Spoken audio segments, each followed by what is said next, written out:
Hello my dear student, कैसे हो आप सब। आई होप बहुत ही अच्छे से होगा और उम्मीद करता हूं कि अपने फाइनल एग्जाम की प्रिपरेशन बहुत ही अच्छे से कर रहे होगे, क्योंकि हम सबको एक बहुत ही अच्छा कॉन्फिडेंस लेके क्लास 12 में एंटर करना है और बहुत ही अच्छे से प्रिपरेशन करनी है और अप्रैल से ही स्टार्ट कर देनी है। बहरहाल देखो, हम लोग लास्ट वीडियो में पढ़ रहे थे बच्चा इंश्योरेंस चैप्टर, जो कि कंप्लीट हो चुका था। हमारा एक लास्ट चैप्टर रह गया था, वर्ल्ड ट्रेड ऑर्गेनाइजेशन WTO। इसको स्टार्ट करेंगे और आज इसको कंप्लीट कर देंगे। और उसके अलावा नोट्स भी मैंने अपलोड कर दिए बाकी चैप्टर्स की, आपको जाके चेक कर लेना प्लेलिस्ट में, नहीं तो टेलीग्राम चैनल है, डिस्क्रिप्शन में लिंक है, जाके आप उसको ज्वाइन कर लो। जैसे ही वीडियोस आएगी या फिर कुछ भी नोट्स वगैरह हो अपलोड होगा, मैं वहां पर अपलोड कर देता हूं, तो आप लोग जाके उसको ज्वाइन कर लो, आपको वहां पे अपडेट मिल जाएगी। बहरहाल चलो अब स्टार्ट करते हैं और देखते हैं WTO यानी कि वर्ल्ड ट्रेड ऑर्गेनाइजेशन क्या होता है। अच्छा ठीक है, तो देखो समझो बच्चों, अगर मान लो आप हो और एक आपकी बहन है, ठीक है। आप एक भाई एक बहन हो, सपोज मान लो, ठीक है। तो अगर आपके बीच में अगर आपस में लड़ाई हो गई, लड़ाई झगड़ा हो गया, तो आप क्या करते हो, किसके पास कंप्लेन लेके जाओगे? ठीक है, आपस में तो नहीं लड़ोगे ना, मतलब नॉर्मली किसके पास जाती है बात? पापा के पास, आपके फादर के पास या आपकी मम्मी के पास। तो वो बताते भाई अच्छा तुमने ऐसा किया, वो आपको समझाते हैं ना। आपस में लड़ाई झगड़ा होता है तो फिर आपका जो है, आपका जो भी लड़ाई होगी उसको खत्म करा देंगे, सुलह करा। अरे भाई, बड़े भाई को ऐसे मारते हो, अरे छोटी बहन कैसे मारते हो, तो क्या करेंगे, आपका कॉम्प्रोमाइज करा देंगे, बात खत्म हो जाएगी। तो वो कौन करता है, जो डिसीजन लेता है वहां पर कौन लेता है? आपके फादर या आपकी मदर में, या फिर आपके घर में जो बड़ा होता है वो इन सारी चीजों को देखता है। ठीक है, समझ में आ रही बात? तो उसी तरह जब दो बिजनेसमैन बिजनेस करते हैं, जब कभी भी दो बिजनेसमैन बिजनेस करते हो, यहां पर बात किसकी हो रही है? इंटरनेशनल ट्रेड की। इंटरनेशनल समझते हो? जैसे सपोज मान लो एक इंडिया का है और एक चाइना का है। सो इंडिया और चाइना वालों के बीच में क्या हो रहा है? बिजनेस हो रहा है। अब एक इंडिया का है, एक चाइना का है। अगर इन दोनों के बीच में कोई डिस्प्यूट्स हो गया, कोई झगड़ा हो गया, कोई लड़ाई हो गई, बिजनेस को लेकर कोई भी प्रॉब्लम हो गई मान लो, तो अब इंडिया वाला कहाँ जाएगा, चाइना वाला कहाँ जाएगा? समझ में आ रही बात? कोर्ट जा सकता है। अगर अपने सिविल कोर्ट जाएगा, अगर इंडिया वाला कि इंडिया वाले के हाथ में कोर्ट जो भी केस होगा जाएगा, तो क्या ऐसा नहीं होगा कि इंडिया वाला जो होगा भाई वो चाइना को क्यों सपोर्ट करे? वो सोचेगा अरे मेरे देश की बात है, चलो मैं यहीं पे अपने अपने फेवर में दे देता हूँ। या फिर मान लो चाइना की कोर्ट में अगर वही बात जाएगी, तो चाइना वाला को सपोर्ट करेगा। भाई अपना देश तो अपना होता है ना, तो कुछ भी होगा तो वो अपने देश को सपोर्ट करेगा। तो इसलिए इसलिए किसको लाया गया? इसलिए लाया गया बेटा जी WTO को। अगर दो वर्ल्ड के बीच में कोई डिस्प्यूट्स हो जाता है, कोई प्रॉब्लम्स हो जाती है, उसको सॉल्व कराने का काम कौन करता है? WTO यानी कि वर्ल्ड ट्रेड ऑर्गेनाइजेशन। एक तो ये काम होता है इसका। दूसरा काम, जब एक कंट्री से दूसरी कंट्री में सामान भेजे जाते हैं, इंपोर्ट एक्सपोर्ट होता है, तो उसमें बहुत सी प्रॉब्लम्स होती है। मैंने प्रोसीजर सारे पढ़ा रखे, तो बहुत से लाइसेंस लेने पड़ते हैं, बहुत सी फॉर्मेलिटीज़ करनी पड़ती है, कस्टम ड्यूटी, इंपोर्ट ड्यूटी, न जाने कौन कौन सी चीज़ें आपको करनी पड़ती हैं। तो बहुत कॉम्प्लिकेटेड हो जाता है। तो उन सारी चीज़ों को ईजी बनाता है, उन सारी चीज़ों को ईजी करता है कि ताकि बिजनेसमैन को इतनी प्रॉब्लम ना होने पाए। ये सब काम कौन करता है बेटा जी? WTO। तो आपके बीच में डिस्प्यूट ना होने पाए, दो बिजनेसमैन दूसरी कंट्री के हैं आपस में, तो उनके बीच में कोई डिस्प्यूट ना हो, कोई लड़ाई झगड़ा ना हो, इंपोर्ट एक्सपोर्ट जो है बहुत ईजी तरीके से हो, आपका सामान दूसरी कंट्री में जाए, दूसरी कंट्री से सामान आए, पॉलिसीज को बहुत ईजी बनाने का काम, ये सब काम कौन करता है? हमारा WTO। उम्मीद करता हूँ पूरी मीनिंग अच्छे से समझ में आ गई होगी, आपके माइंड में सेट हो गया होगा कि WTO यानी कि वर्ल्ड ट्रेड ऑर्गेनाइजेशन क्या होता है। वर्ल्ड ट्रेड ऑर्गेनाइजेशन यानी कि समझ लो विश्व व्यापार संगठन, मतलब जितने भी बिजनेसमैन हैं, सब दुनिया वाले हैं, जितनी पूरी वर्ल्ड में बिजनेस हो रहा है, तो उनके बीच में अच्छे से इंपोर्ट एक्सपोर्ट हो, कोई रोक ना हो, ये सारा काम जो अच्छे से कराने का काम किसका होता है बेटा? वर्ल्ड ट्रेड ऑर्गेनाइजेशन का होता है। अब देखो क्या लिखा है, the world trade organisation book की लैंग्वेज देख लो। WTO is an intergovernmental organization that is concerned with the regulation of international trade between nation। अलग अलग नेशंस के बीच में अच्छे से बिजनेस चलता रहे, कोई प्रॉब्लम ना होने पाए। ठीक है, आगे बेटा, the world trade organisation WTO was established on 1 January 1995। याद रखना इस बात को, कब स्टैब्लिश हुआ था बेटा? 1 जनवरी 1995 को WTO क्या हुआ था?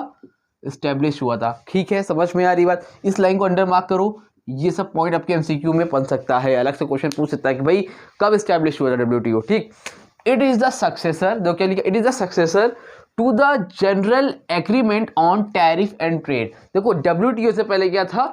गैट था। गैट मतलब general agreement on tariff and trade. ये चलता था, लेकिन बाद में इसको खत्म किया गया और WTO आपके एग्जिस्टेंस में आया। समझ में आ रही बात? तो इसका फुल फॉर्म याद रखना, गेट का क्या होता है, general agreement on tariffs and trade. ठीक, WTO हैज 146 मेंबर। WTO में कितने मेंबर है बेटा?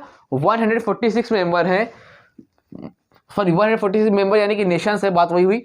India being one of the founder member, India क्या है उसका one of the founder member, India भी उसका एक मेंबर है। समझ में आ रही बात? तो इतने देश है तो उसमें 146 कंट्री जो है WTO से जुड़ी हुई हैं और इंडिया भी उसका एक फाउंडर मेंबर है, बहुत पुराना मेंबर है। समझ में आ रही बात?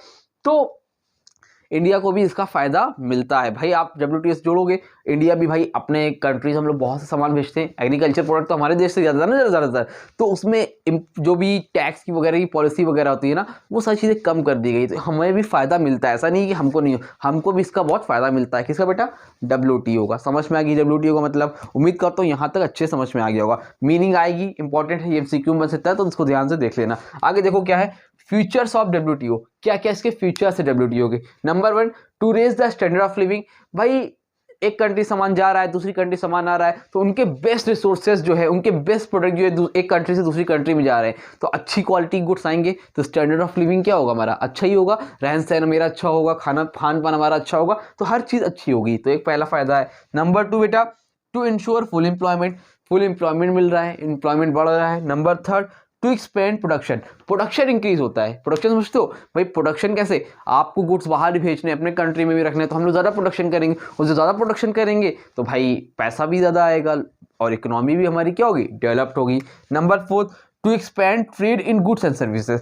भाई एक्सपेंड करने के लिए, गुड्स एंड सर्विसेज को एक्सपेंड करने के लिए, भाई मान लो अभी मैं ऑफलाइन पढ़ा रहा था, अब मैं ऑनलाइन पढ़ा रहा हूँ, 1000 सब्सक्राइबर थे, आप लोग के प्यार से 2000 सब्सक्राइबर हो गए आज, तो इसी तरह आप लोग प्यार बनाए रहो, हो सकता है कल 200 की हो जाए, 20 की हो जाए, तो अगर आप लोग सपोर्ट करोगे तो जाहिर सी बात है हो जाएंगे, उम्मीद करता हूँ मैं।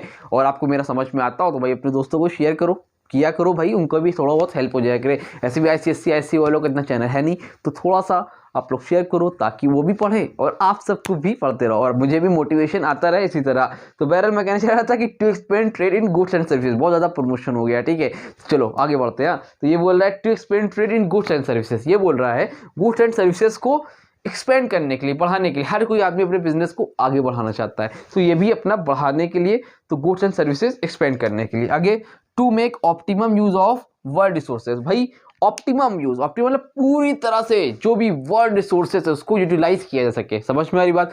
भाई हमारे यहाँ का एग्रीकल्चर प्रोडक्ट है तो वो कहीं और जाता है, कहीं का कुछ फेमस है तो हमारे यहाँ आता है, कहीं किसी और कंट्री, अदर कंट्री में जाता है। मतलब जो भी कंट्री के बेस्ट रिसोर्सेज है उसका ऑप्टिमम यूज किया जाए, प्रॉपर तरीके से यूज किया जा सके, ये सब काम होते हैं किसके? ये सब क्या होते हैं? फीचर्स होते हैं WTO के। उम्मीद करता हूँ यहाँ तक अच्छे समझ में आ गया होगा। स्क्रीनशॉट लेना तो स्क्रीनशॉट ले लो बेटा, यही डिफिनेशन लिख के आना, फुल मार्क्स आपको गारंटीड मिल जाएंगे, ठीक है।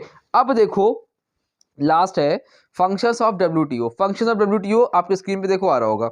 नंबर 1 क्या क्या फंक्शन, इसके 5 फंक्शन है, ध्यान से देख लो। Number 1, WTO perform the following function: administrating and implementing the multilateral and plurilateral trade agreements. देखो इसका काम क्या होता है, ये इम्प्लीमेंट करता है multilateral and plurilateral trade agreements. भाई जो अलग अलग कंपनी की, जो अलग अलग कंट्री की जो होती हैं वो बिजनेस करते हैं आपस में, तो उनके बीच में जो एग्रीमेंट्स वगैरह होता है, एक या एक से ज़्यादा जितनी भी कंट्री हैं सबके बीच में जो भी एग्रीमेंट्स होता है वो सारी चीज़ को एग्रीमेंट करने का काम कौन करता है? WTO करता है। भाई बहुत से वर्क वगैरह होता होंगे ना, पेपर वगैरह, वो सारे काम कौन करता है? WTO। Number 2, providing a forum for multilateral trade negotiation among the member. जितने भी नेगोशिएशंस करना हो तो उनको एक फॉरम प्रोवाइड करता है कि भाई आप लोग आपस में डिस्कस कर सकते हो कि जो भी नेगोशिएशन है या जो भी मतलब डिस्कस करना है, जो आप सारे डिस्कस करने का जो होती है कन्वर्सेशन होती है वो प्रोवाइड करता है कौन? WTO। Number 3, facilitating settlements of trade disputes among members. जो भी इसके मेंबर्स हैं 146 मेंबर्स हैं, इनके बीच में कोई डिस्प्यूट्स हो गया, कोई लड़ाई झगड़ा हो गया, कोई बात को लेकर बहस हो गई, तो उन सारे चीज़ों को सेटल करने का काम भी कौन करता है बेटा? WTO। Number 4, overseeing national trade policies. Overseeing यानी कि ऊपर से, ऊपर यानी कि छत से देखता है, छत से समझ रहे हो, तो छत से नहीं देखता, ऊपर देखता है, मतलब जो ट्रेड पॉलिसी है उसको लोग फॉलो कर रहे हैं कि नहीं कर रहे हैं, सही से काम हो रहा है कि नहीं, ये सारा काम भी इसका होता है WTO का। ठीक है। Number 5, cooperating with other international institution involve in global policy making. Cooperating with other international, जितने भी अदर इंटरनेशनल इंस्टीट्यूशन है उसमें जो ग्लोबल पॉलिसी होती है तो मिल के सबके हिसाब से पॉलिसी बनाई जाती है कि ताकि सबका अच्छे से बिजनेस एक बेहतरीन तरीके से पूरा वर्ल्ड में सारे से चलता रहे, कोई भी प्रॉब्लम किसी को इंटरनेशनल बिजनेस में इंपोर्ट एक्सपोर्ट करने में प्रॉब्लम ना हो। ये चाहता है कि मतलब इतना जो पैसा वगैरह इतने लगते हैं, एक्सपोर्ट टैक्स लगता है, इंपोर्ट टैक्स लगता है, कस्टम ड्यूटी लगती है, ये सारी चीज़ों को जितना ज़्यादा कम हो सके या हमेशा के लिए ख़त्म कर सके उसको आपको ईजी करने का काम करता है। ये सारे फंक्शंस होते हैं बेटा किसके, WTO के। समझ में आया? उम्मीद करता हूँ अच्छे से समझ में आ गया होगा। बाकी आपके सिलेबस में बेनिफिट और डिसएडवांटेज दिया नहीं है, आपकी बुक में दे रखा है बेनिफिट्स है और डिसएडवांटेज, बट ये आपका आउट ऑफ सिलेबस है, आप बुक से मैच करा सकते हो। अगर किसी का हो तो बता देना कमेंट सेक्शन है, मैं आपको इसके अगर किसी में होगा तो मुझे बता देना, मैं एक्सप्लेन कर दूंगा। अदरवाइज कहीं भी नहीं है, आप बुक में स्टार्टिंग में इंडेक्स से पहले पूरा सिलेबस दिया रहता है, वहाँ से मैच करो, कुछ भी इतना ही सिलेबस है आपका। फंक्शंस भी नहीं है, एक इंपॉर्टेंट बता दो, आपका फंक्शंस भी नहीं है, सिर्फ फीचर्स और मीनिंग है, बट और जबकि है तो इतना मैंने फंक्शंस भी बता दिया है। ठीक है, तो उम्मीद करता हूँ वीडियो आज की आपको अच्छी लगी होगी, और कोई प्रॉब्लम होगा तो आप कमेंट सेक्शन में इंस्टाग्राम में कांटेक्ट कर लोगे। अब कुछ आपको डाउट हो, कोई भी टॉपिक पूछना चाहते हो तो कमेंट सेक्शन में इंस्टाग्राम से कांटेक्ट कर सकते हो। कॉमर्स का पूरा सिलेबस कंप्लीट है और अच्छे से पढ़ो बस, और क्या, wish you all the best. अच्छे से पेपर देना, और इंपॉर्टेंट क्वेश्चन वगैरह चाहिए होंगे तो बताना, इंस्टाग्राम पे कांटेक्ट कर लेना, मैं सेपरेट एक को भी बता दूंगा, कोई प्रॉब्लम नहीं। जितने भी लोग मैसेज करो, 1000 करो, 2000 करो, 100 बच्चे करो, जितने भी करोगे सबको रिप्लाई जैसे ही टाइम मिलेगा मैं करूँगा। जो मुझसे पढ़ रहे हैं उनको पता होगा कि मैं इंडिविजुअली सबका रिप्लाई करता हूँ। ठीक है, जब तक हो सकता है मैं रिप्लाई, थोड़ा सा लेट हो सकता है बट रिप्लाई ज़रूर से करता हूँ। ठीक है बेटा, तो मिलते हैं बेटा अपनी न्यू वीडियो में, तब तक के लिए थैंक यू सो मच।